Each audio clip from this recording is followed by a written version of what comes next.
너무 어렵지 않게 설명할 거니까 너무 걱정하지 말고요. 어떤 사람들 같은 경우에는 너무 쉽다고 생각이 들 수도 있어요. 그래도 어느 정도 그 눈높이에 맞게 설명을 해야 되기 때문에 너무 쉽다라고 생각이 드는 사람들 같은 경우에는 이해를 부탁을 합니다.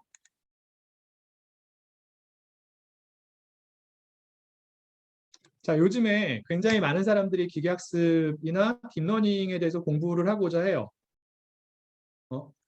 왜죠? 그만큼 굉장히 많은 분야에서 사용이 되기 때문에 그렇죠. 맞아요? 특히 무엇과 관련해서 중요한 역할을 하는 거죠. 기계학습 알고리즘이랑 딥러닝 알고리즘이. 무엇과 관련해서? 여기 나와 있잖아요. 그렇죠? 인공지능 관련해서 기계학습과 딥러닝 알고리즘이 굉장히 중요한 역할을 하기 때문에 사회적으로 큰 이슈가 되고 있고 굉장히 많은 사람들이 공부를 하고자 합니다. 오케이?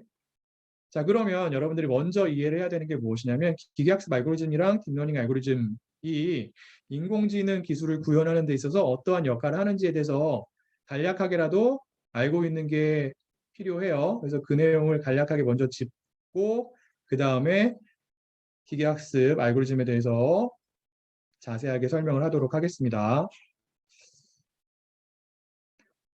자, 일단 먼저 인공지능과 기계학습 그리고 딥러닝 이 세 가지가 어떠한 관계를 갖는지를 볼게요. 자, 인공지능 기술을 구현하는 데 있어서 요즘에 가장 많이 사용이 되는 것이 기계학습 알고리즘이 됩니다. 그리고 딥러닝 알고리즘은 여기 나와 있는 것처럼 기계학습의 한 종류예요.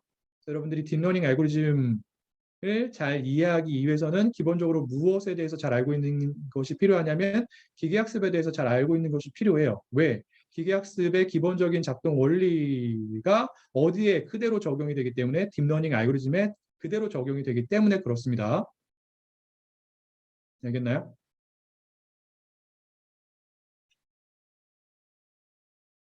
그리고 아까 말한 것처럼 이 수업을 통해서 공부하는 기계학습 알고리즘은 우리가 보통 전통적인 기계학습 알고리즘이라고 하고요. 딥러닝 알고리즘은 기계학습 알고리즘의 한 종류긴 하지만 작동하는 방식이 좀 많이 다르고 그리고 적용되는 분야가 전통적인 기계학습 알고리즘이 적용되는 분야랑 차이가 많이 있기 때문에 둘을 구분해서 부릅니다. 또 다시 한번 얘기하면 기계학습 알고리즘은 전통적인 기계학습 알고리즘이랑 딥러닝 알고리즘으로 구성이 되어 있다고 생각하면 되고 이 수업에서는 무엇을 다룬다고요? 전통적인 기계학습 알고리즘을 다루는 거예요. 알겠나요? 그리고 여러분들이 잘 기억해야 되는 게 무엇이냐면 데이터는 크게 정형 데이터랑 비정형 데이터로 구분이 된다라고 얘기를 했습니다. 그 서로 다른 두 가지 타입의 데이터 중에서 여러분들이 이 수업을 통해서 공부하게 되는 전통적인 기계학습 알고리즘이 상대적으로 더 적합하게 적용이 될 수 있는 데이터가 무엇이라고요? 정형 데이터입니다. 정형 데이터죠. 정형 데이터는 여러분들이 일반적으로 테이블 형태로 저장을 하고 관리를 하고 사용하는 데이터가 되는 거예요. 보통은 숫자로 구성이 되어 있죠. 그리고 비정형 데이터는 다시 말하지만 그러한 형태의 데이터가 아니라 여러분들이 인터넷에서 흔히 볼 수 있는 텍스트나 이미지나 오디오, 비디오와 같은 것이 비정형 데이터가 되는 겁니다. 다르게 표현하면 오디오나 비디오, 텍스트와 같은 비정형 데이터를 분석하기 위해서는 여러분들이 무엇을 사용하는 게 더 적합한 거예요? 딥러닝 알고리즘을 사용하는 게 더 적합한 거예요. 알겠죠? 네. 하지만 딥러닝 알고리즘도 기계학습 알고리즘의 한 종류이기 때문에 전통적인 기계학습 알고리즘이 어떻게 작동하는지에 대해서 먼저 공부하는 게 필요한 겁니다.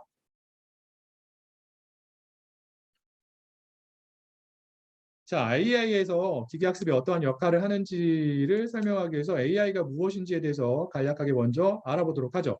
자, AI가 무엇이죠? 인공지능이죠. 인공지능 기술 혹은 인공지능이 무엇이라고 생각을 하나요? 정답은 없어요. 그리고 정확한 데피니션도 없습니다. 보통 어떻게 간주가 되냐면 컴퓨터긴 컴퓨터인데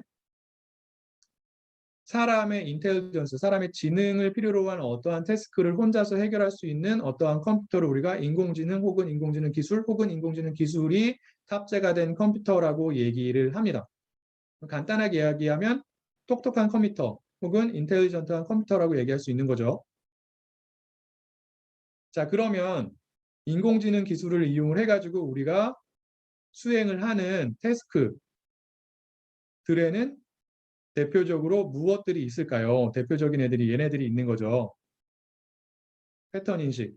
그래서 어떠한 사진이 있는 경우에 뭐 오브젝트를 인식을 한다든지 아니면 사람의 얼굴을 인식을 한다든지 하는 태스크에도 인공지능 기술이 요즘에 굉장히 많이 사용이 되고 있고요. 그 다음에 음성 인식에도 인공지능 기술이 굉장히 많이 사용이 되고 있습니다. 여러분들 집에서 AI 스피커 같은 거 사용하나요?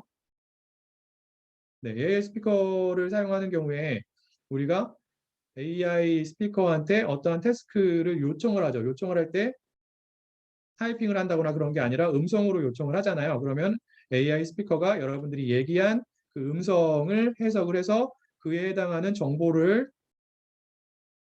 제공을 하죠. 아니면 그에 해당하는 어떠한 태스크를 수행하게 됩니다. 그래서 AI 스피커에서 사람의 음성을 이해하기 위해서 사용이 되는 기술이 음성 인식 기술이 되는 거예요. 그리고 또 기계 번역에서도 굉장히 많이 사용이 됩니다. 대표적인 기계 번역 서비스가 구글에서 제공이 되는 기계 번역 서비스가 있고요. 그 다음에 네이버 파파고 같은 게 있는 거죠. 이거는 번역을 사람이 하는 거예요? 아니면 기계가 하는 거예요? 컴퓨터가 하는 거죠. 그렇기 때문에 기계 번역이에요.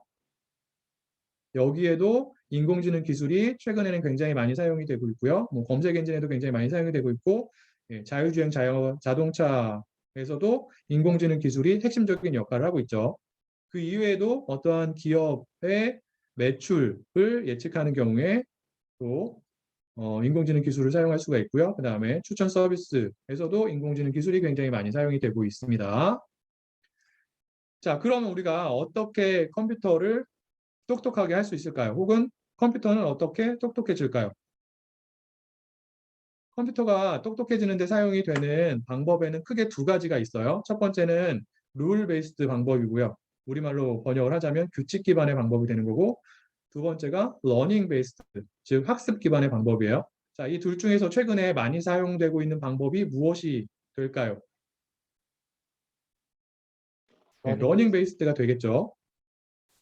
자, 룰 베이스드 방법 같은 경우에는 어떠한 특정한 태스크를 컴퓨터로 하여금 수행하기 위해서 그 태스크를 수행하는 데 필요한 어떠한 규칙들이 있을 거잖아요. 그 규칙을 사람이 직접 작성을 먼저 합니다.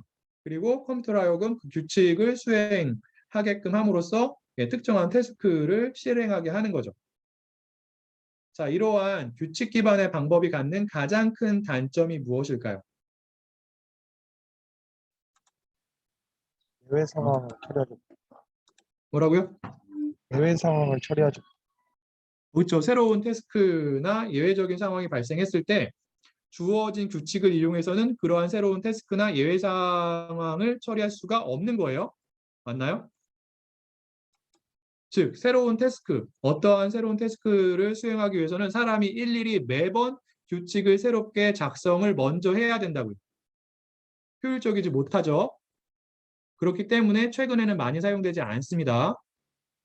대신 최근에는 컴퓨터를 똑똑하게 하기 위해서 어떠한 방법이 주로 사용이 된다고요? 학습 기반의 방법이 사용이 되는 거예요.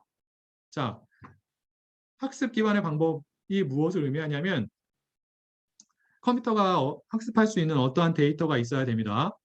그래서 컴퓨터가 그러한 데이터로부터 주어진 문제를 푸는 데 있어서 중요한 역할을 하는 정보를 추출하는 것을 우리가 학습이라고 표현을 해요. 그리고 컴퓨터가 학습하는 것을 다르게 표현하면 뭐라고 표현할 수 있냐면 뭐라고 표현할 수 있는 거죠?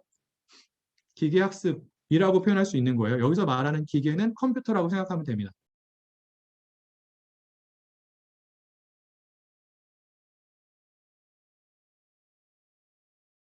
자, 그래서 기계학습의 의미를 다시 한번 설명을 해보면, 자, 주어진 데이터가 있죠. 우리가 풀고자 하는 문제를 풀기 위해서 어떠한 데이터를 준비를 한단 말이에요. 맞나요?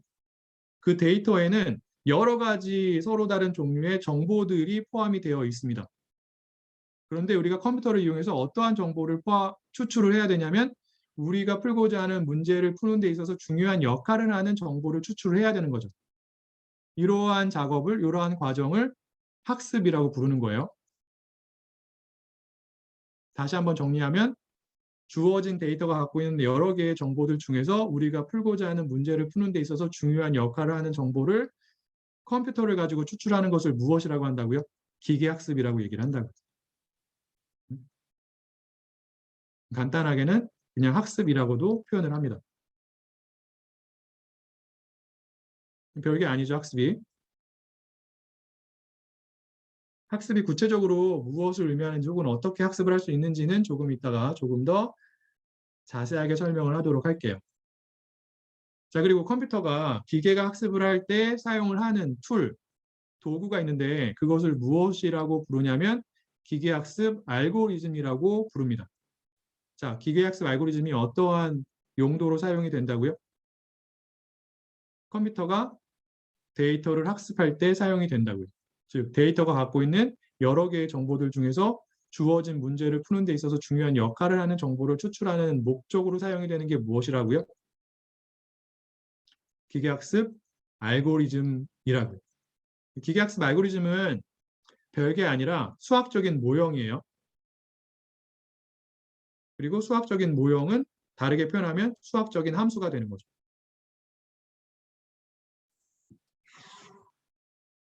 자, 수학적인 함수 중에서 가장 간단한 형태의 함수가 무엇이 되는 거죠? 굉장히 많죠. 선형 함수도 있고 로지스틱 함수도 있고 지수 함수도 있고 굉장히 많습니다. 맞나요? 자, 그 중에서 가장 간단한 형태의 함수는 무엇이에요?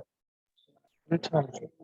그렇죠. 1차 함수죠. 선형 함수 중에서 1차 함수가 가장 간단한 형태의 함수가 되는 거예요. 어떻게 표현할 수 있어요? 뭐 이런 식으로 표현할 수 있죠. 이게 수학적 함수고 얘를 다르게 표현하면 수학적인 모델이 되는 거고 얘도 무엇으로 사용이 될 수 있다고요? 수학적인 모형이기 때문에 기계학습 알고리즘으로 사용이 될 수가 있는 거예요. 즉, 이러한 특정한 형태의 수학적인 펑션을 데이터에 적용해서 데이터가 갖고 있는 정보들 중에서 특정한 정보, 우리가 풀고자 하는 문제를 푸는 데 있어서 중요한 정보를 추출할 수 있다고요. 그게 기계학습이에요. 알겠죠?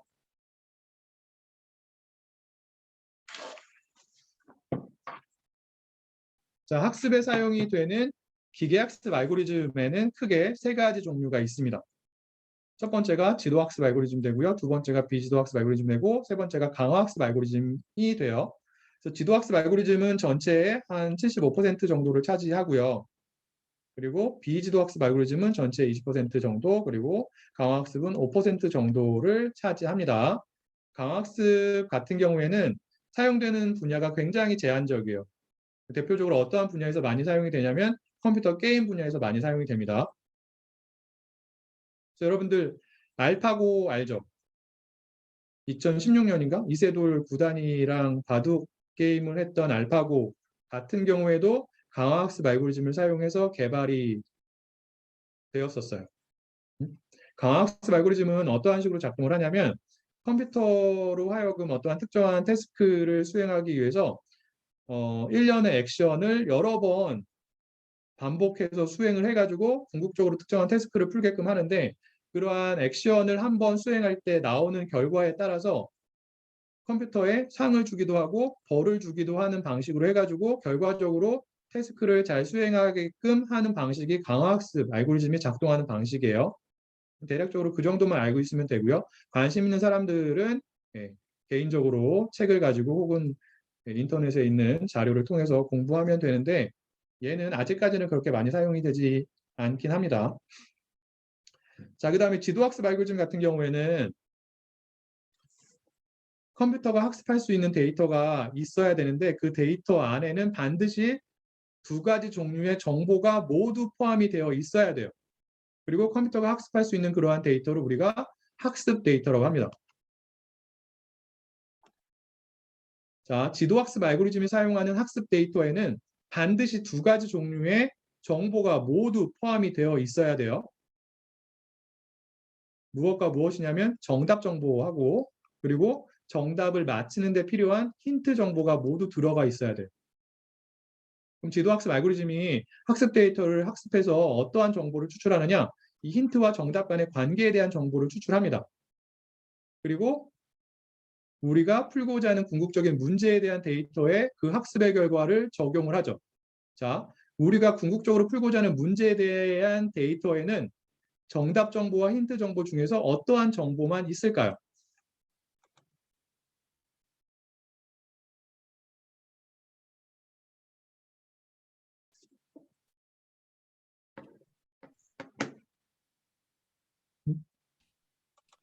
우리가 풀고자 하는 정보. 문제에 대한 데이터에는 어떠한 정보만 있겠어요?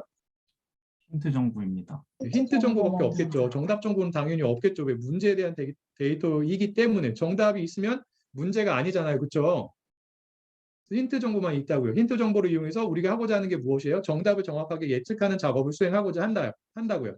근데 주어진 힌트 정보를 이용해서 정답을 정확하게 예측하기 위해서 그냥 예측하는 게 아니라 정답 정보가 존재하는 학습 데이터를 통해서 정답과 힌트 간의 관계를 파악을 한 다음에 그 관계를 어디에 적용한다고요? 우리가 궁극적으로 풀고자 하는 문제에 대한 데이터에 적용을 한다고요. 알겠어요?